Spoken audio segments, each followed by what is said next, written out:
Imagine a new kind of investing, a potentially life-changing way to invest that honors biblical principles, the kind of principles that you and I grew up with. Since 1994, Timothy Plan has made biblically responsible investing possible, offering mutual funds and ETFs that are filtered for biblical principles. Don't compromise your values. Invest with Timothy Plan.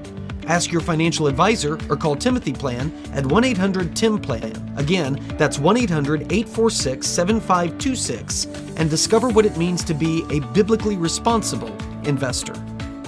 Investing involves risk, including possible loss of principal. Before investing, carefully consider a fund's investment objective, risks, charges, and expenses contained in the prospectus available at timothyplan.com. Read carefully before investing. Mutual funds distributed by Timothy Partners Ltd. and ETFs distributed by Foresight Fund Services LLC. As a paid testimonial, there is no guarantee of future performance and each experience will differ. Well, hello, welcome to another edition of the MemoPod, and I know that this is strange. I need you to understand that I know that this is strange. This is a premature, like, what do they call it? Like when theme parks or businesses or whatever, when they kind of open before they're really ready to open, what do they call it? Soft. It's a soft opening. That's kind of what this is here. Soft opening for the newly renovated Heck Corner is what we're going to call it. And I'm going to give you all a tour, those of you who are paid subscribers, all a tour of everything that we've done, but this is not ready to go yet. There were circumstances that happened this week in my life that have caused this to have to be filmed here and recorded here at home. Namely, my wife got sick, and when Jenny is sick, everything's thrown off because she largely does pretty much everything. And I say that, I'm not serious. I do help out, but certainly it is a partnership, and when she's out, I don't have a lot of extra time. And so because of that, I wasn't able to stay in my location there at the school to record. And so now I'm back here, and this wasn't ready to go yet. Like, it is very primitive. I've got the desk established. I've got the corner. I've got a few things behind me, but none of the lighting is here. None of the acoustic pads are here. None of the silent cone of silence stuff here, because this is actually in a bay, one of the bays in our garage. And so many of you know the sad demise of the Heck Hole. The Heck Hole is no more. Dropped a pretty penny on building that thing just perfectly the way that I always wanted it, to this tropical rainforest that I could escape from the world and go out there and just be. And then we moved, and we tried to bring it with us, but it just wasn't possible because of HOA requirements, and also just the way the neighborhood's set up. Couldn't get the thing back there into the backyard, and so consequently we had to go to Plan B, which was kind of cool, to construct something new. I was able to sell the Heck Hole, and unfortunately the person that bought it didn't want all of the extra stuff. I can't figure that. I don't know why. To me it was dynamite, but they wanted me to gut the whole thing. So I got a lot of the remnants of the Heck Hole upstairs in the attic. But so anyway, what I'm trying to get at is this is very primitive. I'm sitting here in a white t-shirt with a white background and a couple signs, and I'm sitting on a couch, and I look like I'm slumped over in the couch. But we'll get there. I've actually wounded myself in the process of preparing this. I lost a lot of blood. I've even lost full range of motion in my index finger here. But those of you that aren't watching, you can't possibly picture the wound that I am demonstrating for everyone here watching. But anyway, so because of that, I'm just saying this is going to improve.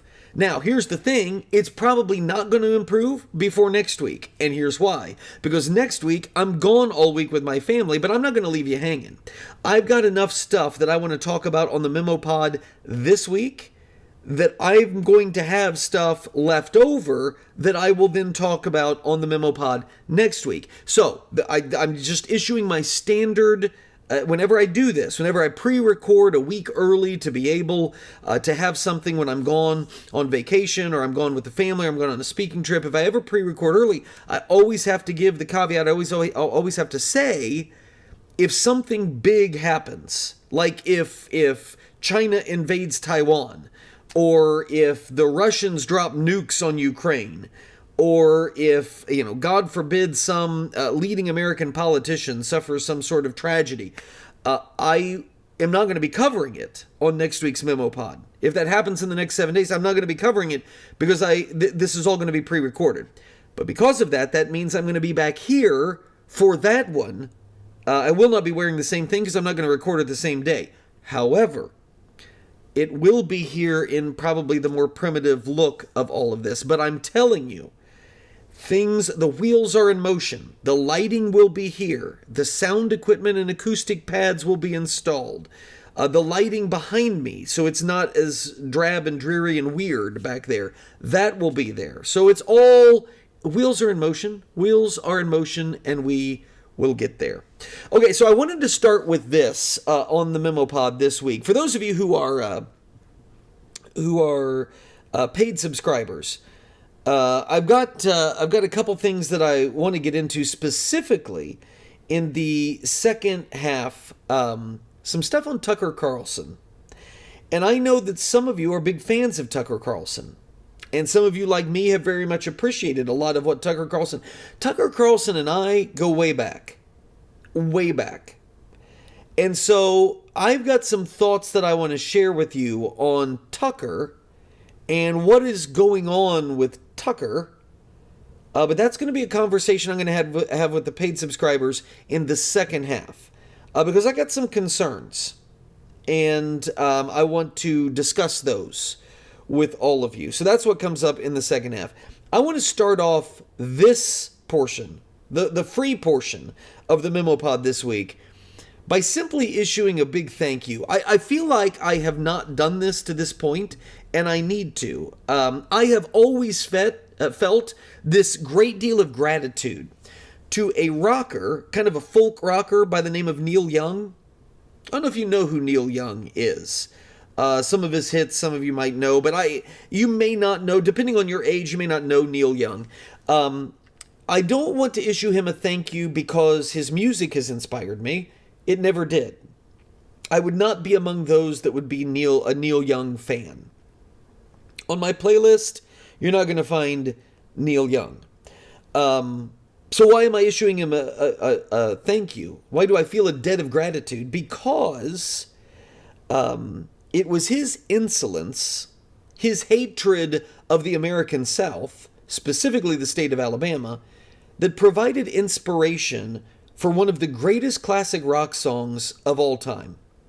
Some of you know that I announce, like the PA announce, the home basketball and football games for the high school where I teach.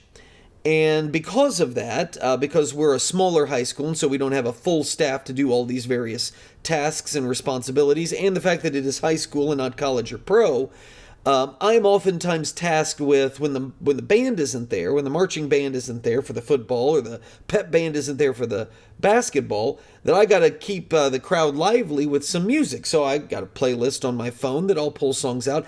And I guarantee you, if I ever play Lynyrd Skynyrd's hit song Sweet Home Alabama, I mean, all it takes is just the beginning riff of that.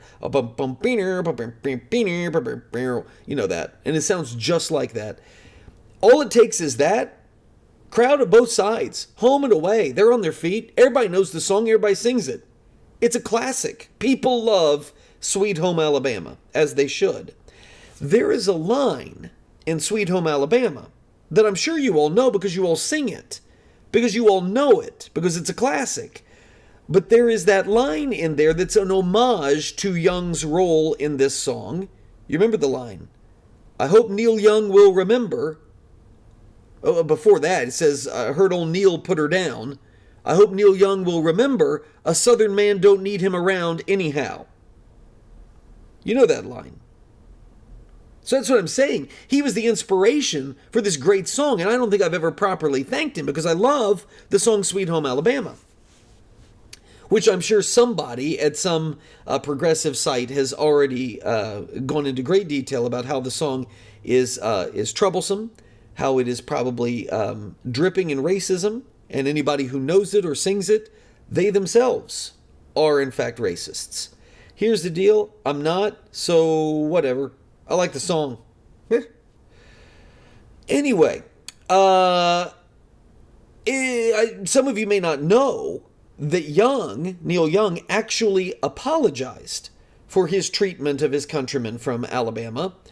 He wrote a biography in 2012, or it was written for him. It was called Waging Heavy Peace, which is what all of the left-wing rockers think that they're doing. They're all about peace and love and all that stuff. But he wrote in that biography these words. He said, Alabama, meaning the song, Sweet Home Alabama, richly deserved the shot Lynyrd Skynyrd gave me with their great record. And he goes on, makes this apology and all of that. It was a nice gesture. But here's what I've realized. Neil Young apparently didn't learn his lesson about political engagement. I may have known this at the time. I certainly know about it now. The website that I write for, Not the Bee, they actually reported on this back in 2022. Because Neil Young overplayed his hand dramatically. And it came back to bite him big time. Just like it did with Sweet Home Alabama. So some of you may remember this. But back in early 2022, like January of 2022, Neil Young made this desperate play to get his name in the headlines. And by the way, to be fair, that's what a lot of fading rockers who are desirous of influence do.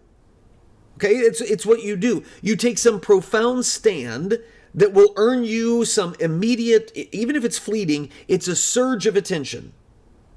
Try to pump up your sales. You're fading from the scene, and so you do something like this that you know is going to get fawning media attention, and that's what Young does. He takes a hardline stance in early 2022 in favor of the COVID vaccine, and he gets really angry at platforms and places that are spreading COVID misinformation. Right. Specifically, Neil Young got really, really, really upset that the country's most listened to podcast, which is called the Joe Rogan Experience, that it was spouting so much COVID misinformation. And so upset was Young that he demanded, and I kind of feel like I remember this, or maybe I'm just imagining that I remember this, but some of you may. He demanded that the streaming music giant Spotify, several of you have Spotify, that they end their partnership with Rogan. Okay, Rogan is the most listened to podcast in the country. Do you think Neil Young has the gravitas? Do you think Neil Young has the following? Do you think Neil Young has the downloads? And I know some of you may be Neil Young fans, which I am not. But do you think he has the influence to be able to pull that off? No. Not even close. But Spotify doesn't comply, of course. And so Neil Young issues this ultimatum. That's the only word that you can come up with for it. He issues an ultimatum. Spotify can have either Neil Young or Joe Rogan, but not both. What do you suppose Spotify said? Any guesses? January 26th. I believe that if I've got the date right, I believe that Young's ultimatum came out on January 22nd. You can have Rogan or you can have me. And Spotify on January 26th removed all of Neil Young's songs from their platform. Now, I should say that the move was, I'm sure, a short-term boon for Young. Because was the pro-COVID media with Joe Rogan at the time? No, they wanted him silenced also. They're jealous of him. And so all of the legacy media, what Rush Limbaugh once called the drive-by media, the pro-COVID media touted the courage of Neil Young. Now, had it been somebody like Taylor Swift, had it been somebody like Drake, somebody that has a huge following, somebody who is extraordinarily popular right now. Maybe their exodus from Spotify would have sparked some kind of movement, would have had some kind of impact. But no one even noticed Neil Young's exodus. That's the thing. And the only one who ended up suffering any actual long-term consequence was Neil Young. His downloads cratered, sales dropped. I mean, there was Amazon streaming and there was Apple Music that still had his stuff. But when you take yourself away from Spotify, which is this huge platform, his sales dropped, his name recognition plummeted, and it was already on the downfall anyway. And what about Rogan? Spotify just inked the dude to a new $250 million deal to stay on their platform. So how does Neil Young handle all of this? I mean, the ship is going down. The Titanic is sinking. And so Neil Young decides to come crawling back to Spotify. But this is not going to be the mea culpa that he gave to Leonard Skinner and the good people of Alabama. This time, Young wants everyone to know, I'm anything but repentant. Let me just read to you the quote of Neil Young. This is a grumpy old man, is what this is. My decision comes as music services Apple and Amazon have started serving the same disinformation podcast features I opposed at Spotify. He's obviously referring to Joe Rogan, which means Apple and Amazon are also sharing Joe Rogan material. I cannot just leave Apple and Amazon like I did with Spotify because all my music would have very little streaming outlet to music lovers at all. Right, it's for all of you. That's why he doesn't want to deprive you and me of his music. So he doesn't have any choice. So he says, I have returned to Spotify in sincere hopes that Spotify's sound quality will improve and people will be able to hear and feel all the music as we made it. I mean, I guess you got to try to save face. I guess that's probably what a publicist helps put together. But my goodness, you got that, Spotify? You are darn lucky that Apple and Amazon screwed up too. Otherwise, you wouldn't be so fortunate. And on top of that, you should be thanking God that Neil is willing to grace your outlet with his music despite the poor sound quality that you offer. I'll tell you what, this man does not struggle when it comes to self-importance. My take on all of this, pretty simple, actually. Personally, see if you pick up what I'm laying down here. Personally, I hope Neil Young will remember that a streaming man don't need him around anyhow. That's what I got to say about that. Hey, real quickly, before we call it quits here on the first half of the MemoPod, somebody sent it in and asked me what I thought of, sent me an email, and this was a free subscriber that sent the email, and that's why I'm responding here on the free side of this, but asked me what I thought about former Vice President Mike Pence saying that he could not support Donald Trump in his bid for election this time around. Did I think it was sour grapes? Did I think it was a principled stand and all of that? Here's the thing. I actually know Mike Pence a little bit more than I know other politicians. We aren't friends. I'm not suggesting that he and I got together. I'm not suggesting he would even know my name. I do have some stuff that he signed. I introduced him at a couple events. So I mean, he was from Indiana, and so back when I was doing the radio show and stuff, I was doing speeches for various congressional candidates and helping out at those, and then he would come and speak. So we rubbed elbows a few times. I'm not saying that to impress anybody, okay? I do believe that Mike Pence is not doing this out of sour grapes. I don't think that that's what it is. I think that Mike Pence is making a principled stand. He's saying, look, Donald Trump, and the way he puts it, Trump has turned against some of the things that they did in the first term. And he says that he's immensely proud of what they accomplished in the first term. But that Donald Trump has turned on pro-lifers, blaming them for midterm losses, that he's softened on issues relative to transgenderism, so on and so forth, which is not inaccurate. Trump has done those things. And so, do I think that it's a principled stand? Yeah, I do.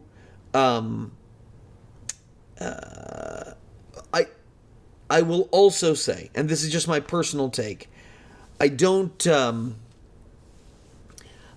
think it's going to impress many people, because I think the people who would be impressed would be those that didn't vote for Donald Trump the first time. Principled conservatives that said, look, I have these standards. That's something else we're going to have to get fixed. Did you hear that background sound? That's one of the reasons we're going to try to put the cone of silence on this, so you don't hear the weird sounds in my garage. You hear that in the background? Yeah, something's happening.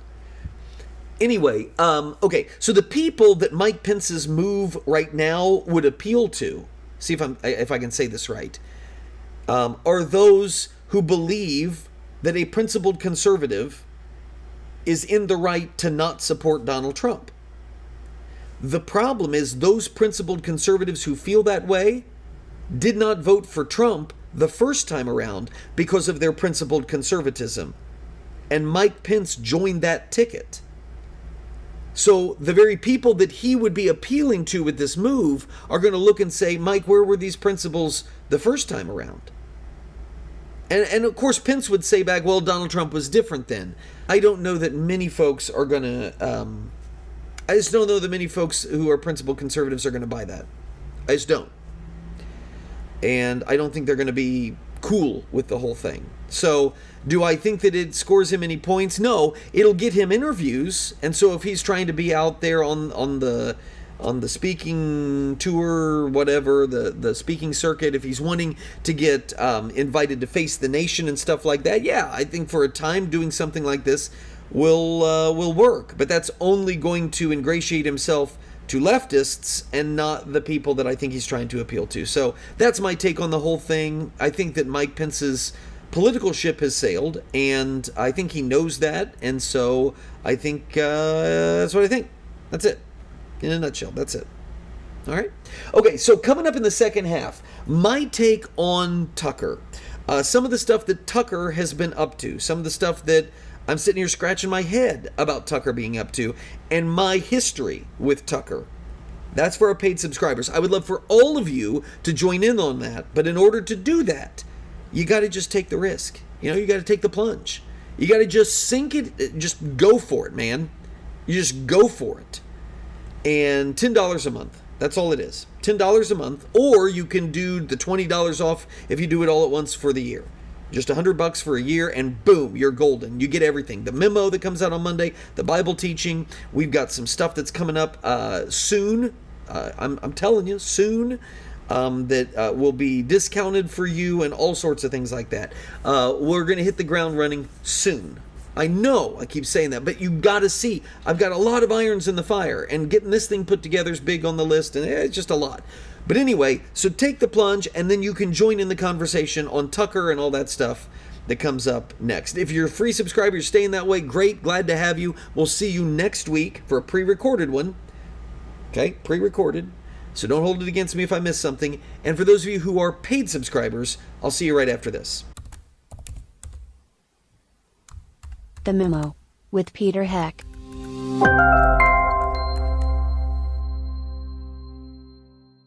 Please patronize and thank all the sponsors of the Heck podcast, including McGonigal's Buick GMC, Terrell's Auto Service, Norris Insurance, Stevens Machine, Creative Financial Center, Indiana Right to Life, Tri-Green Tractor, the Indiana Family Institute, Hartman Family Farms, Liberty Financial Group, the Wyman Group, and J. Watson Creations. Hey there, welcome back to the Memo Pod, here in the morphing, the changing, the slowly developing, the soft opening, whatever you want to call it, of the Heck Corner. We're going to have to come up with a name for this little area, the Heck Pod. I don't know.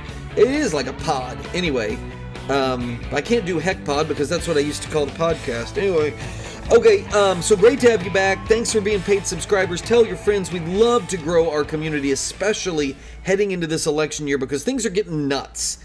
And some of you have friends that want to be among the sane. That's us. That's us. I'm convinced of it. It's our group. We are the sane ones. So get them involved. Okay, when I say I've got a pass with Tucker Carlson, that makes it sound as though like he and I went out for drinks. That's not what I mean. It means that I have been following Tucker Carlson, I'm pretty sure, before any of you. I've been following Tucker Carlson because I found him, this was before he even started the Daily Caller.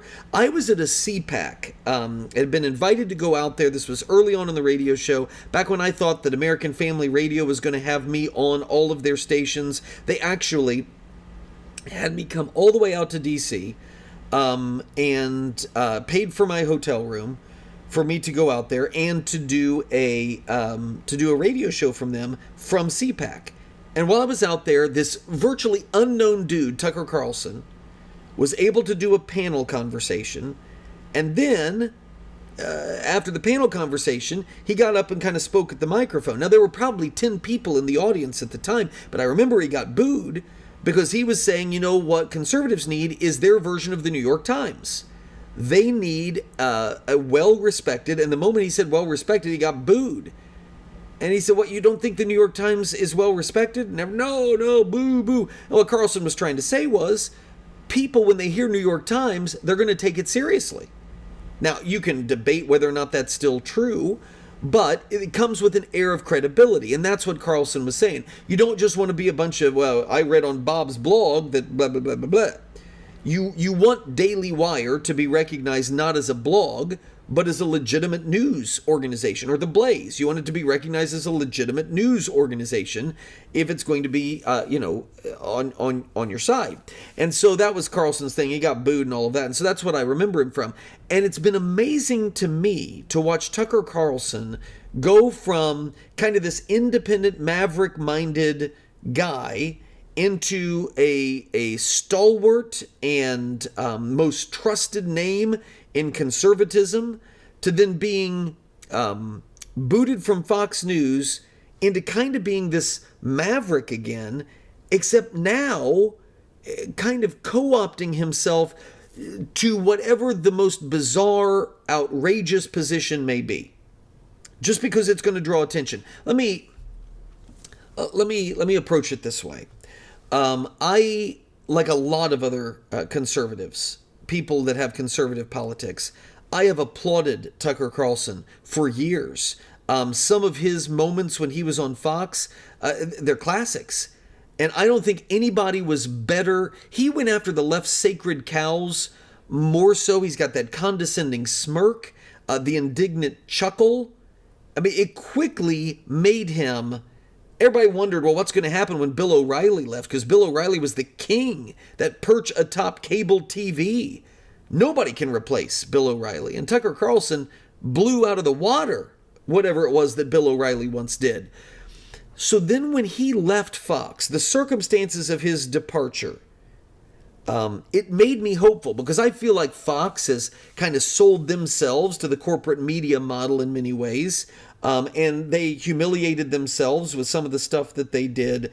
And you see now in the lawsuit, was it Dominion, the Dominion lawsuit? And you see some of the text messages between their hosts that they knew that Trump was full of it when he was talking about the stolen election and all of that. They knew it hadn't been stolen, but they also knew what their audience was wanting, and so they were saying it, and it's not good. And so I thought, when Tucker has left this now, and he's got a free speech platform like X, which used to be Twitter, this could usher in almost a new era of journalistic integrity, where you have, not just Tucker, but you would have a new class of independent reporters who realized, I don't have to sell my soul to go to work for the New York Times or the Washington Post. I can create content that is not beholden to the whims of anyone or anything but the truth. That's what I thought was coming. But unfortunately, it's only taken a few months to realize that was entirely too much to ask. As Carlson has frequently descended into fits of rank partisanship, willful ignorance when it comes to facts that undermine his own positions. And it's been, to me, really disappointing. There have been plenty of good moments, but he has also offered plenty of disappointing moments where he's got this willingness to carry the water of his own preferred causes rather than apply the same standard of rigid accountability that he reserves solely for his opponents. That's really been disappointing to me. Take his interview with the Russian authoritarian Vladimir Putin. Okay? It's a prime example of this.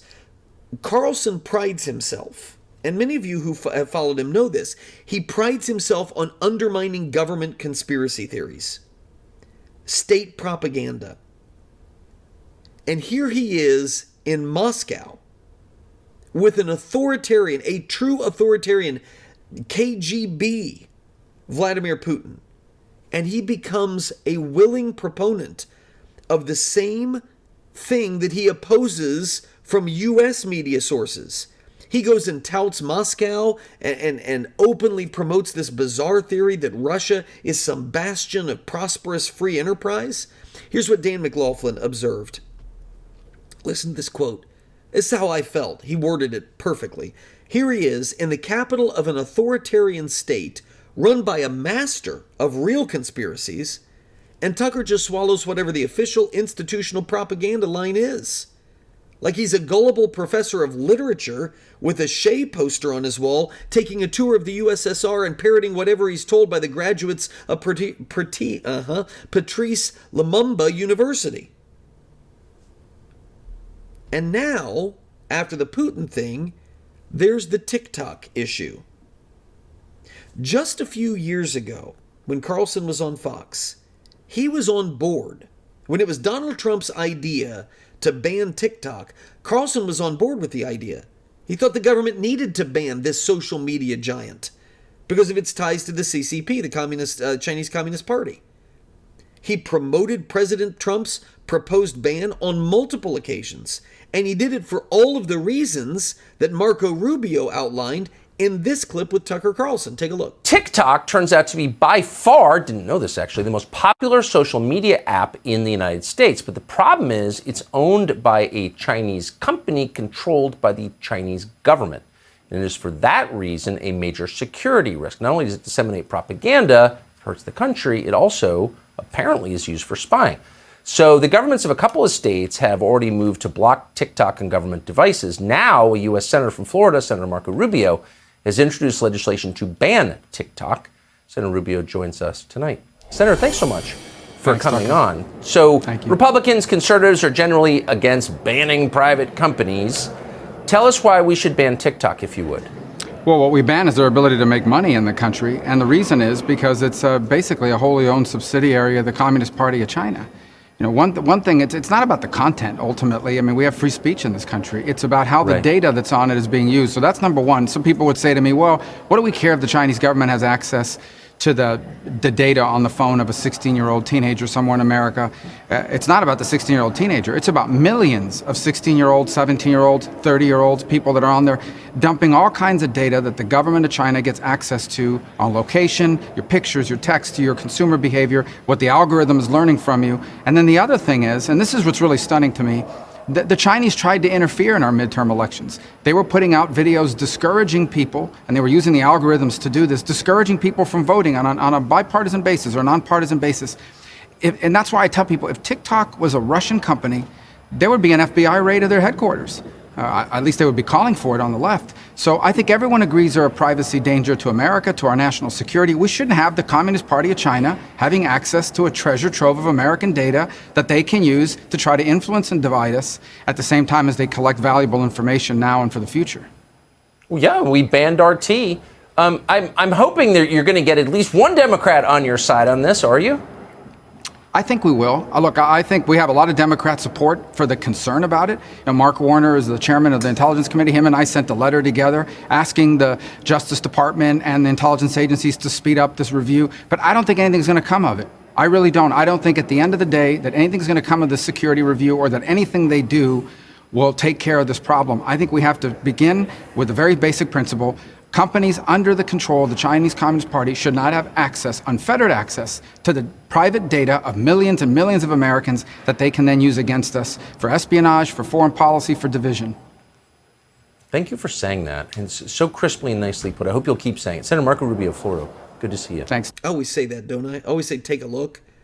When the majority of you are listening, and I should say, take a listen. Now, this wasn't the only time that Carlson endorsed the government TikTok ban. Has the United States ever, in the past, say, 5 years, acted in its own interest to protect its own people from China? Ever? Anywhere? Have you ever seen that? Or we just sit passively by and allow this? No, it's definitely a perfect example of what you see the Chinese Communist Party leading in really what is effectively a weapon of misinformation and really at the end of the day is capable of swaying elections as well across the world. Yeah. Let's convince their kids to get sterilized. Okay. Nick Chalian, appreciate your coming on tonight for that perspective. I don't think we think enough about this, but we should. Appreciate it. We should. Thank you for having me. Now, just so we're clear, and I think it's important to be clear about this, the fears and the concern that TikTok has been co-opted by the Chinese Communist Party and their regime, it's utterly grounded in reality. Okay, the owner of TikTok is a company, ByteDance is the name of the company. And their former executive, and I don't know how to say his name, Yintao Yu, quote, claimed that members of a CCP committee, Chinese Communist Party committee, had access to a super user credential referred to as the God user, which granted them access to all the data collected by ByteDance, which means the data of you and your kids. And that was the whole idea, that was the whole point, the whole reason behind the ban. And yet now, President Trump has flip-flopped on the issue. Major donor to President Trump, the Republican Party, Rand Paul, major donor, is a major investor in TikTok, and now all of a sudden, well, we don't need a ban. And Tucker is singing a different tune now as well. Trump has flipped, and so Tucker has flipped. And not only has he waffled on his once staunchly held position, he's mocking and maligning those who remain committed to the cause. From Tucker's own Twitter account, he's got a clip of Representative Dan Crenshaw of Texas. And this is what he writes. This is Representative Dan Crenshaw as he walks out of the Capitol after voting to give Joe Biden the power to shut down news sites that dare to challenge him, which the law doesn't do.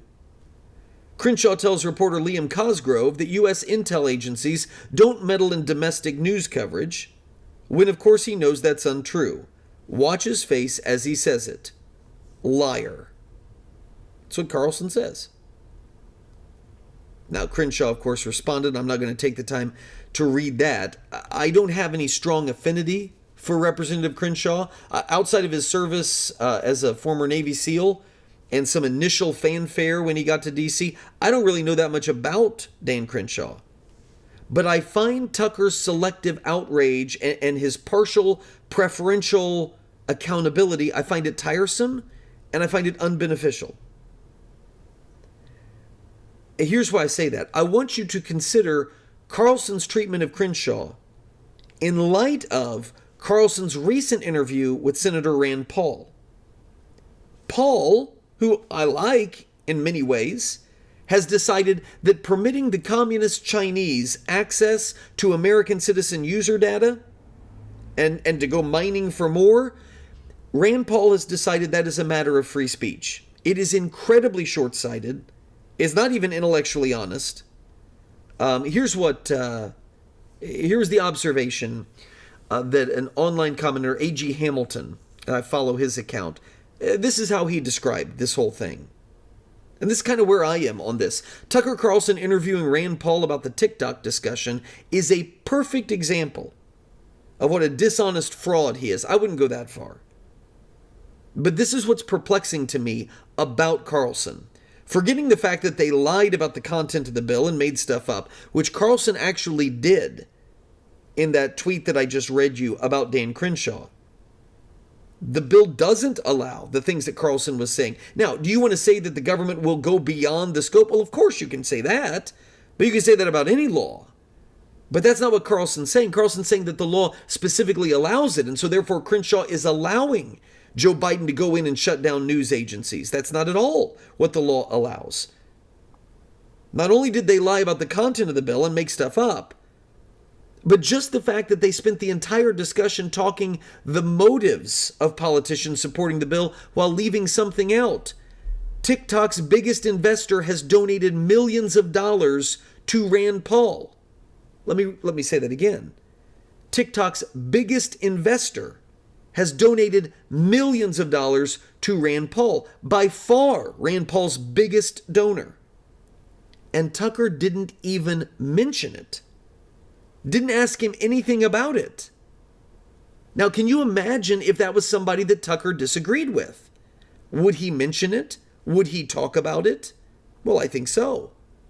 In fact, based on what I've seen of Carlson in recent months, I think he would have spent the entire segment with the guy. He's not afraid of confrontation. He would have spent, if he still was on board with banning TikTok, the entire segment with Rand Paul would have been Tucker Carlson implying that Paul was being bought. He was part of a plot. Tucker's done that with other politicians because they've received thousands of dollars in donations. But here, Paul's motives aren't even questioned. The only people concerned about the CCP controlling a critical app like TikTok, well, they are the ones that have to have ulterior motives, not people like Rand Paul. Why the pass? Why a guy that's so convinced that government lawmakers are corrupt and there's conspiracies behind it all? Why does Rand Paul get a pass? Why do the people supporting TikTok get a pass in that? That's frustrating to me. I had hoped Carlson would be this fiercely independent journalist. Where is it?